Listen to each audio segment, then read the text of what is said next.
Before you dive into your next sewing project, you first need to cut out your fabric. This is an important step to ensure the pieces go together perfectly and the shape and fit of your final project turn out fabulously.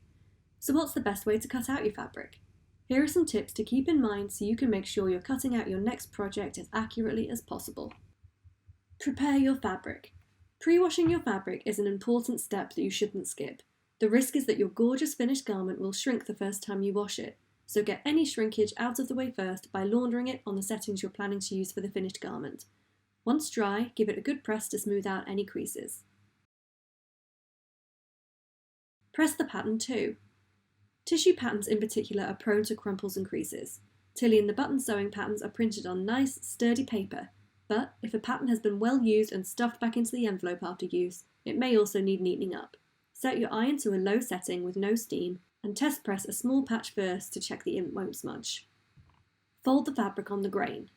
The most common way to cut pattern pieces is with the fabric folded lengthwise, exactly parallel to the selve edges, or sometimes it's more accurate to look for the vertical line or rib in the fabric to check the grain. Take the time to check your fabric is laid out on grain, and the pattern pieces laid out with the grain line arrows exactly parallel to this grain, to ensure your finished product ends up looking, fitting and hanging as intended.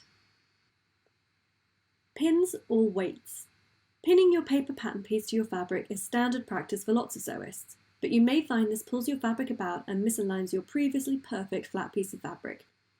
Opting for pattern weights strategically placed across your pattern piece will hold your fabric and pattern in place without need for pins.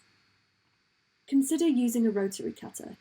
This handy gadget, which works like a pizza cutter, is particularly useful for cutting out slippery or stretchy fabric, while the blade of scissors lifts up the fabric during cutting and thus can move or stretch it slightly. A rotary cutter allows you to keep the fabric perfectly flat.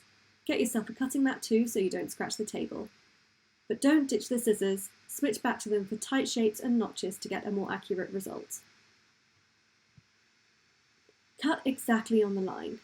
When cutting around most pieces, you may find it easiest to hold the pattern paper with your non-dominant hand and hold the scissors on the other side.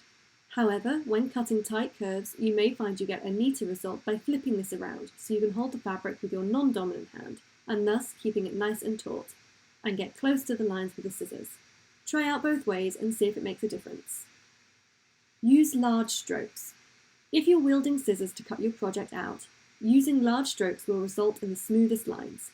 Avoid making little snips around your pattern as you can end up with jagged edges and distorting your fabric as you cut. Keep your scissors and rotary cutter sharp. Keeping your tool sharp will make your life a lot easier. Invest in a scissor sharpening tool to keep your shears tip-top, or make sure you have a stash of fresh rotary cutter blades to hand. Always close your rotary cutter blade when it's not in use and keep your scissors closed. For more tips on how to cut your fabric accurately, go to our blog at tillyandthebuttons.com.